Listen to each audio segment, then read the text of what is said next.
Hola a todos, bienvenidos a una clase de historia. Hoy es lunes y ya estamos de regreso. Les comento que a diferencia de los otros videos de español y matemáticas que tuvimos hoy, el de historia no va a ser un repaso. Vamos a estar viendo el último tema de nuestro bloque 4. Así que vamos a comenzar. Esto es lo último que vimos en la clase del martes pasado, porque el lunes no tuvimos clase. Estuvimos viendo un poco sobre el Islam, que Mahoma fue su líder, que en el siglo VII fue cuando las tribus árabes se unificaron y entonces crearon el Islam, que la palabra Islam significa sumisión y que musulmanes significa sumisos. También vimos que Mahoma escribió el Corán, el cual es el libro sagrado de los musulmanes. También vimos que tras la muerte de Mahoma, los califas fueron los que continuaron la expansión de la doctrina. Recuerda que lo que ellos querían era llevar su creencia por todas partes del mundo. Conquistaron también una región muy extensa de Mesopotamia, Siria, Persia, India, Egipto, norte de África, lo que es actualmente España y Portugal también. Y permanecieron ahí desde el 711 al 1492. Estuvo bien interesante este tema. Si lo quieres recordar, puedes ver el video de la semana pasada. El tema del día de hoy es India, China y Japón del siglo V al siglo XV. Vamos a ver de qué se trata. Vamos a hablar primero de India. Nos dice que India ocupó los territorios de Pakistán, Bangladesh y lo que actualmente es India. Estos tres territorios fueron los que ocupaba. También, debido a la ubicación en la que se encuentra India, se volvió un punto de contacto entre otras civilizaciones asiáticas, ya sea de comercio, ya sea también de economía, y estas civilizaciones eran nada más y nada menos que los árabes, persas y chinos. Su territorio estaba dividido en reinos independientes, los cuales eran gobernados por dinastías. Y también es importante saber que en el siglo VI fue cuando le invadieron los hunos, quienes conquistaron varias de sus ciudades. Otra cosa que debemos saber de India es que su sociedad se dividía en castas. La casta superior se conformaba por los brahmanes y la inferior por los dalit. Estas dos eran su tipo de organización social. También en el siglo VI a.C.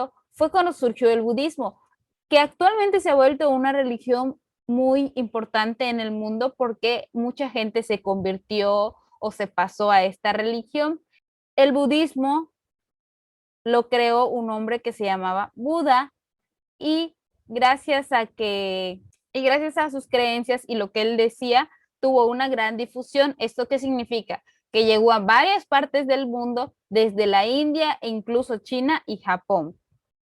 Sus mayores aportes de la cultura india fueron la rueca para hilar algodón y el astrolabio, que es ese que viene ahí arriba como que tiene muchos numeritos, sirve para localizar estrellas y constelaciones.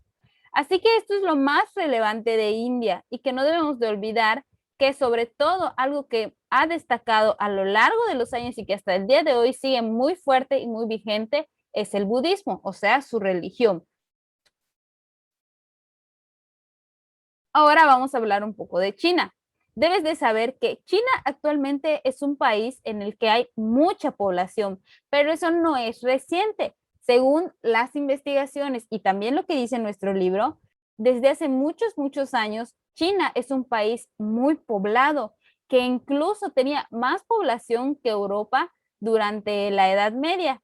También era una de las regiones más avanzadas al respecto de tecnología, de inventos y de cosas que ellos hicieron, y también tuvieron un mayor desarrollo económico.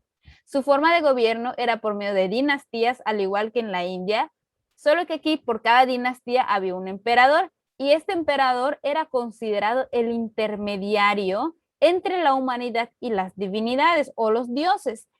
El emperador era esa persona que se encargaba como de hacer un puente entre nosotros los humanos y los dioses en los que ellos creían.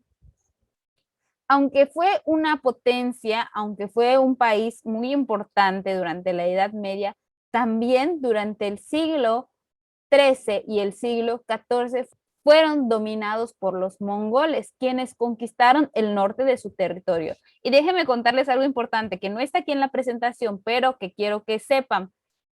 Los mongoles, cuando conquistaron China, entraron por el norte de su territorio y fue ahí donde lograron conquistar. Sin embargo, ellos quisieron avanzar más y no lo lograron porque China puso resistencia. También ustedes deben de saber que China, a raíz de que lo quisieron conquistar por otras civilizaciones, fue que ellos construyeron la famosísima muralla china para protegerse de los conquistadores y de las guerras. Los chinos, como les comenté, toda su vida se han dedicado a la invención de cosas que puedan servir a la humanidad. Y aquí están algunas de las cosas que crearon durante la Edad Media. Por ejemplo, el papel, la pólvora, las imprentas, que es donde se imprimen los libros, los sismógrafos, taladros para perforar el subsuelo, hornos para fundir metal, entre muchos otros. Y otra cosa también muy importante de los chinos o de la cultura china es que ellos construyeron los barcos más grandes de su época para hacer viajes de exploración, es decir, para encontrar nuevos territorios, pero también para poder establecer relaciones de comercio. Finalmente vamos a irnos a Japón. El territorio japonés está formado por 4 islas grandes y otras de menor tamaño. Si ustedes pueden apreciar el mapa que está aquí, Japón, el país, es una isla enorme o la unión de varias islas pequeñitas. Entre los siglos 4 y 6 después de Cristo, los japoneses adoptaron varios elementos de la cultura china.